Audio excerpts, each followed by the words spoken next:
Assalamualaikum warahmatullahi wabarakatuh, teman-teman semuanya. Ketemu lagi dengan saya ya. Nah, di video kali ini saya mau share ya teman-teman, mau berbagi video atau konten tentang serangan hama ya teman-teman. Serangan hama ke kebun talas beneng saya ya teman-teman. Jadi serangan hama ini yang waktu itu pernah saya upload juga ya, belum lama. Jadi 2 hari yang lalu saya panen ya teman-teman. Di sini lokasi ini di lahan yang terbuka yang pernah saya upload juga. Nah, setelah 2 hari panen, selang 1 hari ya, mungkin malamnya mungkin esoknya, di sini juga belum saya kontrol awalnya. Kemudian lahan ini diserang oleh hama ya teman-teman. Selang dari panen, kemudian mungkin malam atau keesokan harinya ada serangan dari hama. Kemungkinan besar hama ini antara hama monyet ya, antara hama monyet dan juga hama babi hutan. Kerusakan yang diakibatkan dari hama ini biasanya kalau yang waktu itu saya upload, kerusakannya mungkin di bonggolnya atau di bagian mahkota ya teman-teman. Mahkotanya sampai habis ludes, dimakan oleh hama ini. Nah, yang kali ini sedikit berbeda ya teman-teman. Jadi hama ini menyerang pada bagian pelepahnya ya teman-teman. Jadi hanya bagian pelepahnya saja yang dimakan teman-teman. Jadi kalau bagian daun sama bonggolnya itu nggak dimakan. Yang dimakan hanya bagian pelepahnya saja.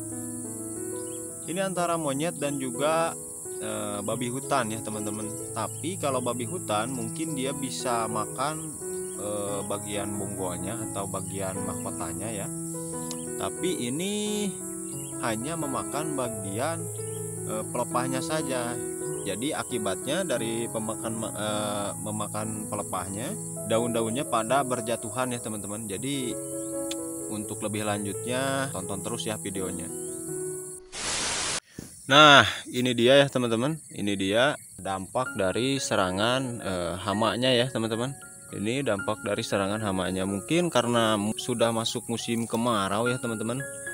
Jadi si hewan-hewan liar ya yang ada di hutan mungkin mencari makanan atau mencari sumber minuman ya, atau sumber air ya teman-teman. Jadi mengakibatkan si hama ini, kalau yang waktu itu yang menyerang dia memakan mahkotanya, kalau yang sekarang berbeda ya teman-teman. Yang saya updatekan itu sedikit berbeda karena ini dampaknya ya teman-teman, daun pada berjatuhan, pada rusak secara lebih jelas. Nah, seperti ini sisa panen pas waktu 2 hari yang lalu ya. Dan ini yang ini sisa dari yang dimakan oleh hama ya teman-teman. Bisa dilihat ini pada bagian pelepahnya. Pada bagian pelepah yang ke ujungnya memang masih utuh ya. Ada yang masih utuh, ada juga yang sudah rusak, dan kemudian yang banyak dimakan pada bagian pelepah ininya ya teman-teman. Mungkin karena di sini masih banyak mengandung air, jadi yang dimakan hanya bagian sini ya teman-teman. Jadi pelepah sini mengakibatkan daun yang muda pada berjatuhan, pada rusak ya teman-teman. Lihat. Nah, ini juga teman-teman lihat. Jadi seperti dipotek tapi sebetulnya ini dimakan ya teman-teman. Ini dimakan sebagian. Nah, kayak gini. Ada juga yang ke ujungnya ya teman-teman. Lihat. Ini dipotong kayak gini. Kalau yang tua memang bagus ya teman-teman. Nantinya jadi peram gantung, tapi ini yang masih muda. Masih mudanya. Nah, kayak gini sampai dimakan ya ini pelepahnya. Bagian pelepahnya, dan kemudian pada bagian kulit dia tetap tersisa ya teman-teman. Jadi dia memakan hanya bagian pelepahnya saja. Nah, yang ini ya kita lihat, yang ini. Nah, seperti ini teman-teman. Ini awalnya sudah dipanen, kemudian setelah dipanen dia memakan, mengupas kulitnya, kulit si talas beneng ini dikelupas, kemudian bagian pelepahnya dimakan ya teman-teman. Ini sangat merusak sekali. Ini sangat merusak sekali ya teman-teman. Jadi ini serangan hamanya lumayan banyak ya teman-teman. Yang dimakan kalau yang kemarin itu paling 1-2 pohon. Yang ini lumayan banyak. Nah kayak gini sampai berjatuhan ya teman-teman. Waduh, ini sampai ke atas banyak sekali yang terserang. Nah teman-teman lihat ya, dari sini ini rusak semua, daun pada berjatuhan ya teman-teman.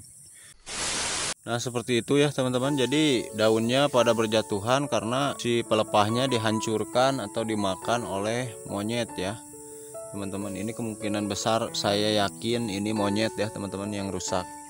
Monyet liar yang di hutan yang rusak tanaman ini, karena jumlahnya sangat banyak yang rusak ya teman-teman. Sangat banyak yang rusak. Nah kayak gini. Jadi dia hanya memakan bagian pelepahnya kayak gini. Ini pelepah ini dibuka ya. Jadi dia cuma makan yang dalamnya aja. Kulitnya dia sisakan ya teman-teman. Kayak gini. Bisa dilihat. Ini mungkin kalau peram gantung sudah lumayan bagus ya. Kalau peram gantung, lihat ini. Daunnya sudah mau kuning. Cuman kan ini rusak. Teman-teman dilihat nih yang ini rusak sama dimakan ya teman-teman pelepahnya. Ini juga banyak yang berjatuhan daunnya. Jadi belum waktunya panen dia sudah panen ya. Gak negosiasi dulu dia. Nah seperti ini pada berjatuhan daunnya. Banyak yang daun yang masih hijau kemudian kena panas, lalu daunnya turun ke tanah dan gosong ya teman-teman. Jadi banyak sekali yang rusak di kebun saya sekarang ya, karena serangan hama ya teman-teman. Hama hewan ya, hewan monyet yang mengakibatkan kerusakan kebun saya. Ini masih kecil-kecil juga disantap ya teman-teman. Ini daunnya pada berjatuhan semuanya. Memang ini adalah tantangan dari untuk semua petani ya teman-teman. Jadi ketika tanaman yang kita tanam selalu ada saja masalahnya ya teman-teman. Kalau di rawatan memang nggak terlalu rewel ya si talas ini, tapi ya begitulah, ada hama seperti monyet dan juga babi hutan ya yang memakannya. Nah mungkin teman-teman ada saran mengenai si monyet ini ya teman-teman, monyet liar. Cara penanganan atau pengusiran monyet liar seperti apa? Tolong teman-teman tulis di kolom komentar ya. Jadi teman-teman kasih saran agar si tanaman talas ini nggak dimakan atau kita usir ya monyetnya tanpa kita membunuhnya teman-teman. Walaupun di sini sebetulnya tidak terlalu banyak, mungkin dia tertarik, si monyet ini tertarik karena haus ya teman-teman. Karena haus, karena ingin minum ya, dan ingin makan, karena di sini suplai makanannya mungkin sudah berkurang karena sudah masuk musim kemarau ya teman-teman. Nah mungkin sekian dulu ya teman-teman di video kali ini. Semoga menjadi gambaran buat teman-teman yang ingin melakukan budidaya dari talas beneng ya. Jadi teman-teman sebelum memulai bisa tahu bahwa kemungkinan di lapangan seperti hama itu selalu ada. Jadi lebih baik kita siapkan dulu mental dari sekarang ya teman-teman, mental kita, karena ya namanya di lapangan ketika kita praktek kadang tidak sesuai dengan teori ya teman-teman. Jadi mungkin sekian dulu di video kali ini. Semoga sukses terus ya para petani dan pembudidaya ataupun pengusaha talas beneng. Assalamualaikum warahmatullahi wabarakatuh.